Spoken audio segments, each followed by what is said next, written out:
тақырып өте ауыр болғанымен өмірде болған жағдай. Үлкендеріміз жас кезінде шалыс басып, қателескенінен үлкейе келе осындай жағдайларға тап болып жатады. Сондықтан да авторды аса сөкпеңіздер. Алло қызым, қалайсың? Қайдасың? Саған өте маңызды айтатыным бар. Ешкім жоқ жерге баршы. Анамның діріл қаққан даусын естігенде шошып кеттім. Анашым, не болды? Неге даусыңыз дей бергенімде, анамның жылап жібергенін естіп, одан әрі қорқып кеттім. Анамның тоқтаусыз жылағанын мен байғұс ағам өлген екен деп ойлап едім, бірақ олай емес екен. Мен үйдің кенжесі болдым.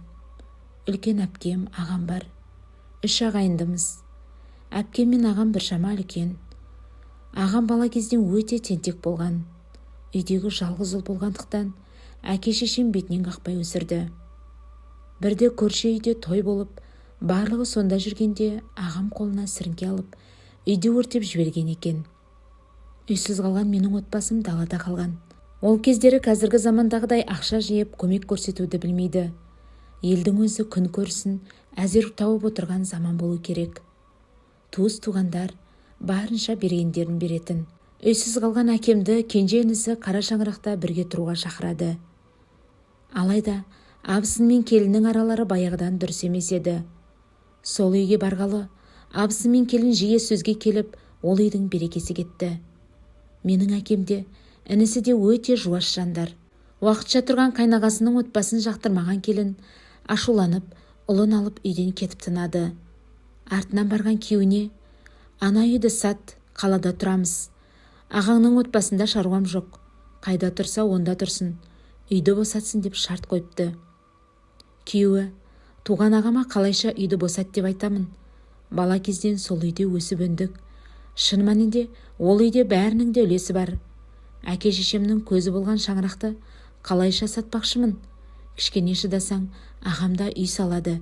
Бұл сөздеріне одан сайын ашуы келген әйелі. Ағам деп қоймадың ғой? Әлде ана сұржылан жеңгеңде ойың бар ма? Сонша қорғаштап үйден кетірмей. Бұл сөздерге қатты намыстанған күйеуі сол жерде, жап аузыңды. Сендей санасызбен қалай бірге тұрғанмын? Енді үйге келуші болма. Дәл бүгін ажырасуға барамын деп ашуланып кетіп қалған. Сол күннен бастап екеуі екі жаққа кетіп тынды. Арада 1 жыл өткенде әйелі басқа жанға тұрмысқа шығып кетеді. Әкемнің інісі күйіктен, бәлкім басқа жағдай, әйтеуір ішкілікке салынған. Бірақ ішкілікке салынса да ешкімге зияны жоқ жан еді. Бәрі бір үйде тұрып жатты. Үлкен әпкем сол жылдары мектеп бітіргелі жатқан. Мектеп бітіргелі жатқан әпкем ойнап жүріп от басқан екен. Жүктілігін білген анам қызын әбден таяқтап, ойлана келе, бұл жағдайды қайнағасына жала жауып, осы бір қара шаңырақты мәңгілікке иелік еткісі келді. Ол кездері әкем жұмысынан қысқарып, малшы болып үйдің бетін көрмейтін болған. Бұл шаңырақта әкемнің інісі ара-тұра арақ ішіп келеді. Көбаса ағасы екеуі малды бірге бағып жүрген. Сондай сәтті пайдаланған менің анам өз қызын ішіп келген қайнысы жатқан бөлмеге кіргізіп, қасына жартылай шешіндіріп жатқызып, сосын айқай шығарып, көрші көлем еститіндей еткен. Байғұс қыз амалсыз анасының айтқанын істеуге мәжбүр. Өйткені іші білініп қалған еді. Жүзі қара, сорлы басым-ай, не жаздым Аллаға, өз қарындасын зорлаған азғын. Әлі де есін жиып үлгермеген қайнінісі ештеңені түсінер емес. Жартылай шешінген қарындасын көргенде шошып кетті. Мен бұлай жасамадым. Айқайдан жиналған көршілерге менің анам, мына азғын осы уақытқа дейін қызымды зорлап келіпті. Айқайлай жылап адамдардың одан әрі аяушылық сезімімен ашуын туғызған. Көрші еркектер жазықсыз әкемнің інісін әбден соққыға жығып, милицияға ұстатыпты. Тергеу тексеру басталмай жатып, байғұс ағам бұндай жалаға шыдай алмай өзіне қол салған, немесе милициялардың соққысынан өлді ме-екен, әйтеуір жұмбақ өлім орын алып іс жабылыпты. Ағасының жағдайын ойлап, отбасынан бас тартқан әкемнің інісі 30-дан енді ғана асқан уақытта бұл өмірден ерте қоштасты. Бәрінен де жазықсыз ауыр айыпты арқалап, өмірден озғанын естіген туыстары менің әпкем мен анамды жек көріп араласпай кетіпті. Әкем байғұс күйгіліктен, ішкіліктен көз ашпай, соңы бауырдан ауруға шалдығып, 1 жылға жетпей інісінің жанына барды. Міне солай анам 3 баламен жесір қалды. Осы бір қара шаңырақ үшін бір емес 2 адамның басын жұтқан анам кінәлі ме, әлде әпкем кінәлі ме?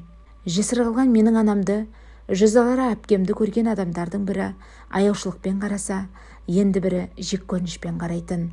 Арада айлар өтіп әпкем үйде босанып алды. Сыныптастары оқу оқып, білім қуып жүргенде менің әпкем бесік тербетіп отырды.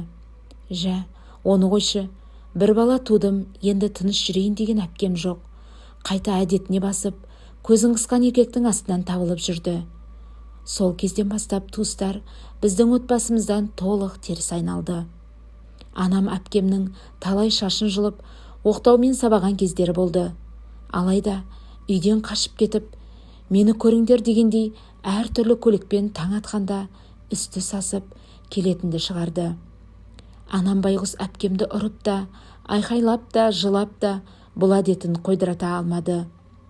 Ауыл-ауылға әпкемнің атағы желідей есті. Әрине, жақсы атақ емес. Кейде тіпті еркектерден таяқ жеп, бет-аузы көгеріп келеді. Арада жылдар өтіп, әпкем үйде отырып тағы босанып алды. Әкесі белгісіз. Бұл уақыттарда ағамда ержеткен шағы. Әпкесі туралы еститін бозбала өз әпкесін оңдырмай сабап жүрді.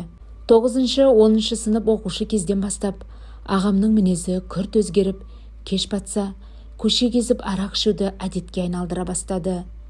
Талай мектептегі кезекшілік, участковый ұстап алып қанша ескертулер, сөгістер де айтылды. Сонша кінәнің өтеуі ме, әлде тағдыр ма? Анам қызы мен ұлын тәрбиелей алмай, үйде тек ұрыс пен айқай. 2 баласын өмірге әкелген әпкемді ағам ашумен өлтіруге дейін барды.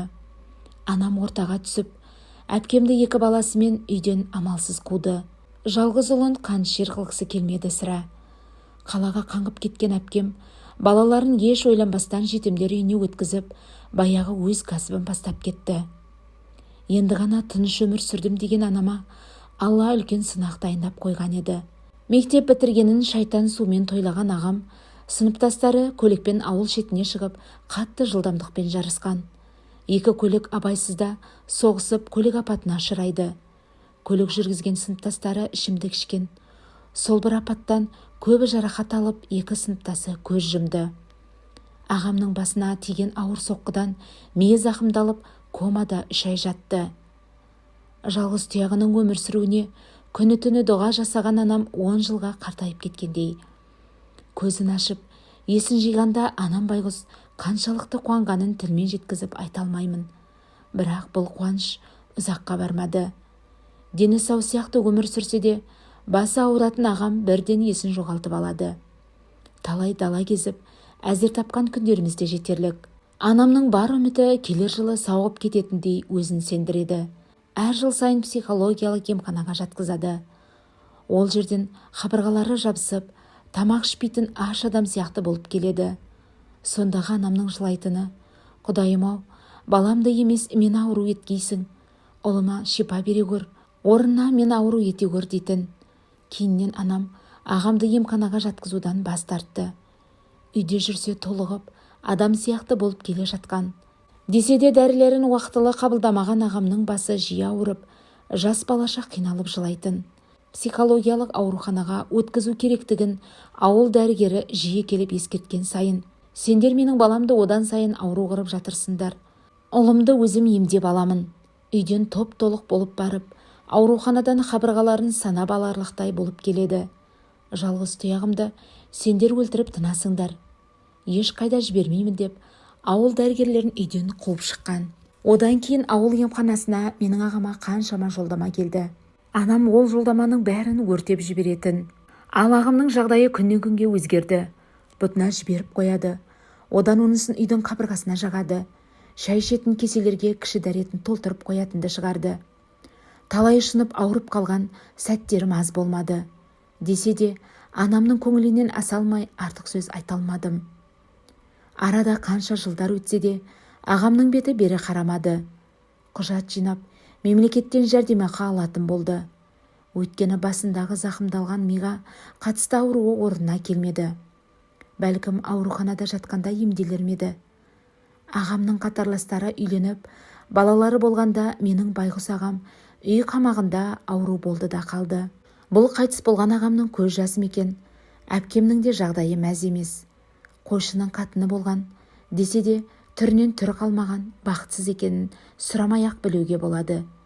Киген киімдерін көрсеңіз, ол киімді көшеге қаңғып жүрген қаңғыбастарда кимейтін шығар. Сол өмірді таңдаған өзінен көрсін дегім-ақ келеді. Әттең, бір анадан туған бауырымыз ғой. Іштей жаным қатты ашыса да, ол сол өмірді таңдады. Әйтпесе, оны жетектеп әр еркектің қойнына ешкім тықпады. Өзі солай, өзі нәпсісіне ие бола алмады. 2 баласын да тірі жетім етіп тастап кете барды. Олардың қандай кінәсі бар еді? Кезінде 1 балалы болғанда тыныш отырса, бәлкім бұндай өмір кешпес еді. Жас болсам да, әпкем туралы жиі естігенмен, ауылдағы адамдарды жек көретінмін. Сыныпта менімен ешкім араласа қоймады. Олардың ойларынша менің отбасым бұзылған, ауру отбасы болғандықтан болар. Ағамның адам болмайтынына көзі жеткен анам мені 9-шы сынып бітіргенде үлкен қалаға колледжге оқуға жіберді. Онда анамның алыс әпкесі бар еді. Соған жағдай айтып, сол үйде тұра бастадым. Әр демалыста келген сайын анамның таяқ жеген, көгерген денесін көретін едім. Апа, ағамды ауруханаға жіберіңізші. Бұлай қашанғы өмір сүреміз? Бұл сөзді талай айтқанда анам үндемей құтылушы еді. Үйде көп аса бола да алмаймын. 2 күн өтпей жатып анам, тез қайтшы қалаңа, ағаң сені абайсызда жазым етер.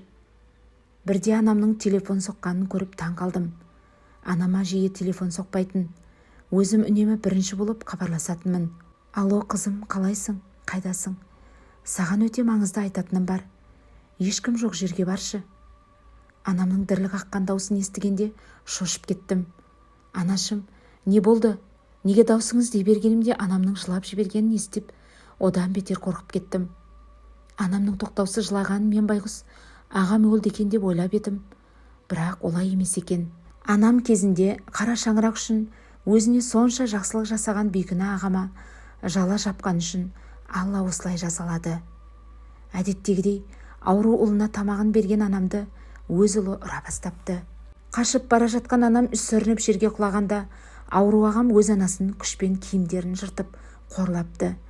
Өз ұлынан қорлық көрген анам енді бұлай өмір сүре алмайтынын біліп, соңғы рет маған хабарласып, барлық жағдайды айтқанда менің жүрегім қаншалықты тілемденгенін ешкім түсінбес сірә. Бәрінен де анамның туған ұлым қорлады деген сөзін естігенде әттең құлағым саңырау болып, бұл сөзді естімесем ғой деп қиналғанымды жеткізе алмаймын.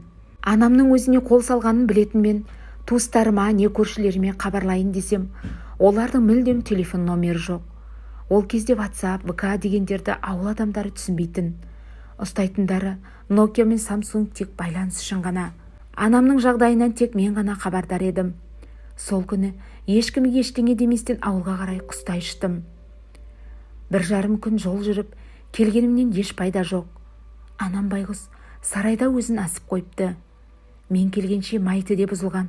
Ауру ағам есі ауып қайда кеткені белгісіз. Анамның сонша сасыған майтын көршілер де білмеген. Айқайлап жылап жүріп, оларды шақырып алып, туыстарды да жиып, анамды ана дүниеге шығарып салдық. Мәйітті жууға ешкімнің кіргісі жоқ. Әйтеуір ырымын жасады.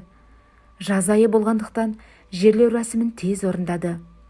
Ал ағамды ауыл тұрғындары айдалада ұйықтап жатқан жерінен тауып алды. Дереу психханаға өткізіп жібердік. Ол кезде ағамды көрмек түгіл жек көрдім. Бірақ оның не жазығы бар еді?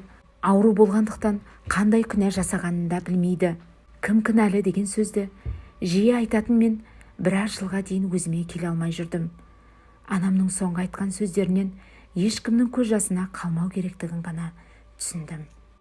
Бұл әңгімені оқу маған қаншалықты қиын болса да, және де бұндай әңгіме жариялау дұрыс еместігін білсем де, мен бұл алдағы уақыттарға, жастарға, үлкендерге сабақ болсын деген оймен осы YouTube каналыма жүктеген болатынмын. Міне осы жерден менің бір түйгенім, мына кішкене ғана өмірде бір-біріміздің аяғымыздан шалмай, және де бір-бірімізге қастандық ойламай, тек қана кең жүрегімізді танытып, бір-бірімізге жанашырлық білдіріп жүргеніміз дұрыс деп ойлаймын.